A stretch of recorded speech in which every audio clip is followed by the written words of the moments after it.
tayo ay magsalo-salo. Iwas na sa bangayan, itigil na ang pagtatalo. Ito na ang araw ng pagbibigay ng regalo. Huwag kang mag-aalangan, yan ang palaging iisipin mo. Kung ika'y gusto nang sumama, ibibigay ang nais na ligaya. Naghihintay, regalong masaganang nagbibigay ng magandang alaala mo.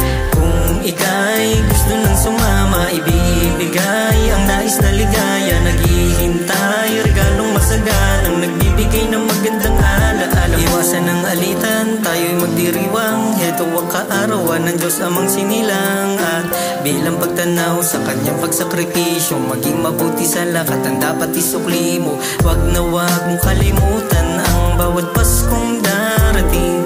Dahil araw ng kanyang pagsilang, ang alitan ay dapat na iwasan natin. Kung ika'y gusto nang sumama,